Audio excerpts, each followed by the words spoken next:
Tear shell মারলো? কেন আমার বাইকে লাঠি চার্জ করছে? আমরা গতকালও মন্ত্রণালয়ে গিয়ে কথা বলার চেষ্টা করেছি। আমরা আশানুরূপ কোনো পরামর্শ পাইনি, আমরা আশানুরূপ কোনো সাপোর্ট তাদের সাইড থেকে পাইনি, কোনো দিক নির্দেশনা পাইনি, তাদের কোনো রোড ম্যাপ পাইনি। এই কমিটি অনুপযুক্ত, এই কমিটি পরিবর্তন করে নতুন করে গুছাতে হবে। আমরা উপদেষ্টাদেরকে আমরা দৃষ্টি আকর্ষণ করছি, দফায় দফায় আমরা আলটিমেটাম দিয়েছি। সম্মানিত প্রেসিডেন্ট এম ওয়ালিউল্লাহ ভাই, দেশবাসী, আপনারা এদিকে যান। আমার নিরস্ত্র নিরীহ ভাইদের উপর অত্যাচার এবং লাঠিচার্জ করা হয়েছে।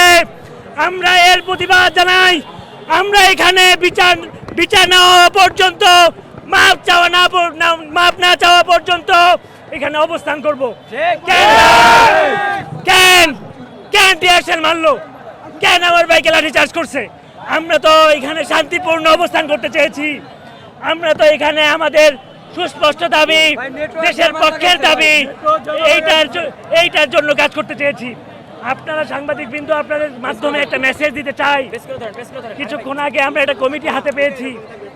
আমরা দীর্ঘ 6 মাস ধরে আন্দোলন করছি, যেটা নিরস্ত্র, সংবিধানপন্থী এবং আইন মেনে আন্দোলন করেছি। আমরা কোথাও জনদুর্ভোগ তৈরি করি নাই।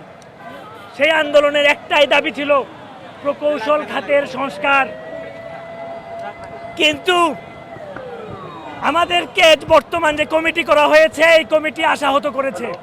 এটা একটা প্রহসনের কমিটি হয়েছে। এই কমিটিতে শুরুতেই বলা হয়েছে এটা বিএসসি এবং ডিপ্লোমা, এই পেশাগত দ্বন্দ্বের নিরসনের কমিটি। আমরা স্পষ্ট বলতে চাই, আমাদের সাথে ডিপ্লোমার কোনো দ্বন্দ্ব নাই। আমরা আমাদের যোগ্যতা অনুসারে দেশের জন্য প্রকৌশল খাতের সংস্কার চাই। এবং এই কমিটিতে আইডিবির প্রেসিডেন্টকেও রাখা হয়েছে। আমি এর কোনো যুক্তিযুক্ত খুঁজে পাই না। সুস্পষ্টভাবে যদি বলি, 1 নম্বর দাবি, এই কমিটি অনুপযুক্ত, এই কমিটি পরিবর্তন করে নতুন করে গুছাতে হবে। 2 নম্বর, কেন আমার ভাইদের উপর লাঠিচার্জ করা হবে? এখানে পুলিশের যে ডিসি আছে, উনি এখানে মাপ চাবেন, উপদেষ্টা বিন্দু এখানে মাপ চাই যাবেন। 3 নম্বর, আমরা আগেও বলেছি, সংশ্লিষ্ট 3টা উপদেষ্টার কথা বলেছি, ওনারা এখন পর্যন্ত এখানে আসেন নাই। অথচ আমার মেধাবী ভাইরা, আমার নিরস্ত্র ভাইরা এখানে কষ্ট পাচ্ছে, তাদেরকে এখানে আসতে হবে। এসে তারা আমাদের রোডম্যাপ বলে দিবেন। এই 3টা দাবি ইমিডিয়েটলি সমাধান না হওয়া পর্যন্ত আমরা এখানে অবস্থান কর্মসূচি দিচ্ছি। সকলকে ধন্যবাদ। সকালবেলায় শাহবাগে এসে সমবেত হয়েছি। সারা বাংলাদেশ থেকে, সকল বিশ্ববিদ্যালয় থেকে প্রকৌশল শিক্ষার্থীরা ঢাকাতে লং মার্চ টু ঢাকা করে ঢাকাতে এসেছে। আমরা শান্তিপূর্ণভাবে অবস্থান করছিলাম। আমরা শান্তিপূর্ণ এবং নিরস্ত্র ভাইদের উপর পুলিশ লাঠিচার্জ করেছে, পুলিশ সাউন্ড গ্রেনেড ফাটিয়েছে, আমাদের টিয়ার শেল নিক্ষেপ করেছে, ইট পাথর নিক্ষেপ করেছে। আমাদের প্রায় 50 জন ভাই তারা আহত হয়েছে। আমি নিজেও আহত হয়েছি, আমার পাশে আরও আহত ভাই রয়েছেন। আমাদের যেই যৌক্তিক দাবি, 3 দফা যেই দাবি, সেই দাবি নিয়ে আমরা দীর্ঘ 5 মাস হলো কাজ করছি, 6 মাস হলো কাজ করছি। এবং আমরা মানুষের যাতে কোনো ধরনের ভোগান্তি না হয়, সেই জিনিসগুলো আমরা মাথায় রেখেছি। আপনারা দেখেছেন, আমরা রাত 11টার পরে, 10টার পরে প্রোগ্রাম দিতাম, যাতে করে যানজট সৃষ্টি না হয়, মানুষের যাতে দুর্ভোগ না হয়। আমরা গতকালও মন্ত্রণালয়ে গিয়ে কথা বলার চেষ্টা করেছি। আমরা আশানুরূপ কোনো পরামর্শ পাইনি, আমরা আশানুরূপ কোনো সাপোর্ট তাদের সাইড থেকে পাইনি, কোনো দিক নির্দেশনা পাইনি, তাদের কোনো রোড ম্যাপ পাইনি।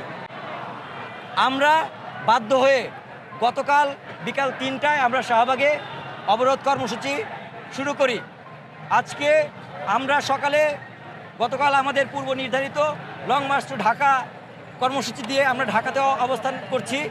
সারা বাংলাদেশ থেকে বুয়েট, কুয়েট, চুয়েট, রুয়েট, সকল বিজ্ঞান প্রযুক্তি বিশ্ববিদ্যালয়, সাস্ট, ঢাকা বিশ্ববিদ্যালয়, বেসরকারি বিশ্ববিদ্যালয়, ঢাকা কলেজ, নটরডেম কলেজের শিক্ষার্থীরা সহ আমাদের সাথে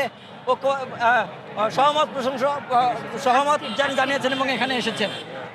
আমরা এইখানে আমাদের নিরস্ত্র ভাইদের উপরে যারা লাঠিচার্জ করেছেন, আমরা চাই তাদের অতি দ্রুত প্রত্যাহার করে নিতে হবে। তাদেরকে এখানে এসে ক্ষমা চাইতে হবে। আমরা গতকাল থেকে আমরা উপদেষ্টাদেরকে আমরা দৃষ্টি আকর্ষণ করছি, দফায় দফায় আমরা আলটিমেটাম দিয়েছি, কিন্তু কেউ এখন পর্যন্ত আমাদের কাছে এখানে এসে কথা বলেনি, আমাদেরকে তাদের রোড ম্যাপ জানাতে ব্যর্থ হয়েছে। আমরা দৃঢ় কণ্ঠে বলতে চাই, আমাদের এইখানে এসে উপদেষ্টা মণ্ডলীকে ক্ষমা চাইতে হবে। আমাদের উপর নিরস্ত্র ভাইদের উপর শান্তিপূর্ণ অবস্থানে যে লাঠিচার্জ করা হয়েছে, যে আহত করা হয়েছে, এর জন্য ক্ষমা চাইতে হবে। পুলিশ বাহিনীর ক্ষমা চাইতে হবে। যারা যে সকল পুলিশ এবং প্রশাসন আমাদের উপর এইরকম খড়গহস্ত হয়েছে, তাদেরকে ক্ষমা চাইতে হবে এবং তাদেরকে এখান থেকে প্রত্যাহার করতে হবে। আমাদের এইখানকার যে পুলিশ ভাইয়েরা ছিল, তারা আমাদেরকে এখানে সাপোর্ট দিতে ব্যর্থ হয়েছে। আমরা চাই এইগুলোর সমাধান হবে। আমাদের 3 দফা দাবির জন্য প্রয়োজনীয় ব্যবস্থা সহ রোডম্যাপ, প্রজ্ঞাপন, এইটা আমাদের সামনে উপস্থাপন করতে হবে। এবং আমাদের জন্য একটা শুনেছি কিছুক্ষণ আগে, একটি প্রহসনের কমিটি গঠন হয়েছে। আমরা মনে করি সেটি প্রহসনের কমিটি, সেটা দিয়ে আমাদের জন্য শুধুমাত্র এই আন্দোলনকে ধামাচাপা দেওয়ার জন্য এবং আমাদের যারা বিরুদ্ধে তাদেরকে নিয়ে কমিটি গঠন করা হয়েছে, এরকম আমরা শুনেছি। এটার আমরা সমাধান চাই। আমি এখন এই পর্যায়ে আমাদের সামনে বক্তব্য রাখবেন আমাদের প্রকৌশলী অধিকার আন্দোলনের